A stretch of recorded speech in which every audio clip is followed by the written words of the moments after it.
is a cold winter morning on the beach. It brings out the crazy people on social media because they can't fly their paragliders.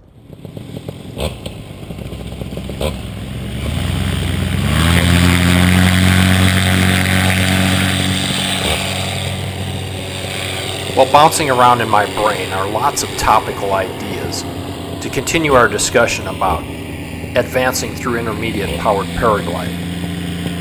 I recently saw a video posted from the UK where a fellow had cut his motor and failed to make the field because of a fence.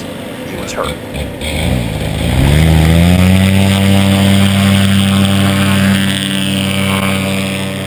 Right at the last second, when he realized he didn't have either the glide ratio or the altitude to make the field, he made a turn and landed crosswind.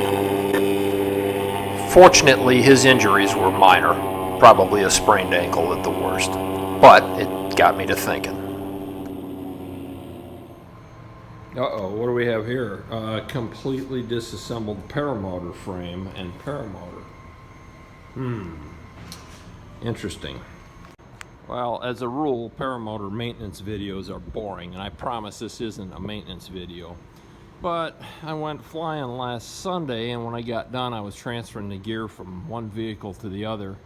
And I had the frame clamped down on my trailer hitch on the back of the truck, and I managed to back the top of my paramotor into an open door on a motorhome. So the bend wasn't so bad. I had a fella heat it up for me. I'm down in Florida. I don't have any of my shop tools, and we were able to get it back to the radius that it was, but when I got home I still had prop and net interference. So I tried to tweak this top portion of the frame that was bent just about 5 degrees, and look what happened. Crack City. Right at the TIG weld. Now this is a Propulse frame, and nothing against Propulse. The welds look really good. I mean, they're good penetration, but there's a possibility there wasn't enough back purging on that. I only tried to move it about 5 degrees, and it didn't work. So I'm waiting on some welding folks to call me back. If I can't get satisfaction there, I'm going to throw this frame in storage and buy a new one. So having some downtime after flying isn't the end of the world.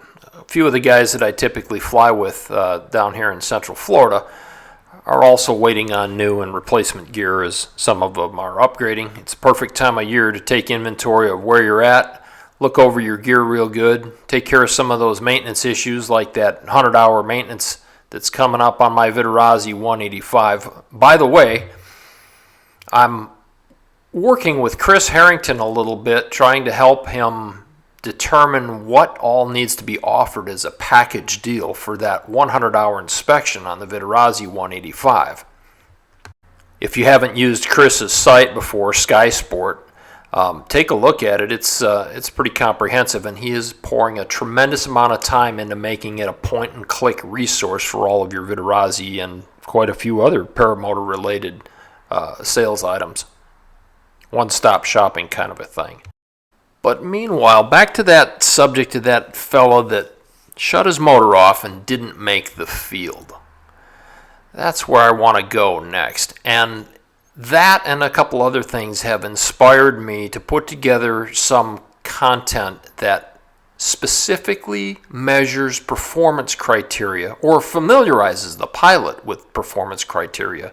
In his case, I hope he doesn't mind if he sees this, his lack of familiarity with the limitations of his glide range caused him to have that incident.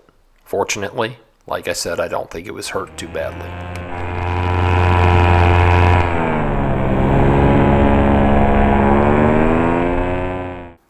So how does some guy's unfortunate incident turn out to be a benefit to the rest of us? Well, if you're not learning from other people's mistakes in aviation, you're going to be committing them on your own. So the simple down and dirty is, he tried to glide to the field without having first practiced his glide ratio and not really understanding what the wind was limiting to him to. So my bigger concern is the potential engine out scenario where you're forced to make a field, make a LZ without getting to practice it first. So here's some real practical techniques. A far better plan is to approach the field with the wind at your back. But right here is where you need to make the decision about if you're going to commit to land at the field, especially engine out. Now I know I have my motor running here, but I don't have the footage that I want for this. As you turn the base leg here, you need to make the decision if you have the glide range to make that field. If you don't, you need to turn toward the field sooner. And if you're high, you need to extend this turn before you commit to a straight-in final approach. Now it's really nice and easy here. There's lots of latitude and room for errors. However, if it's a tighter field, you're just going to have to be more insistent that you get to the right altitude. And I go around here, but you get the point. We're going to go further in the days and weeks ahead developing these types of ideas with some simple competitions down here. I've enlisted the help of a few of my buddies, and we're going to have a lot of fun with it. And it's not to show that one guy has more skill level than the other. It's to analyze the techniques that worked best to get the best results. We're going to start off with a simple power off spot landing competition starting at 500 feet. Motor off, no idle, motor completely off, and see who can get the closest to an object.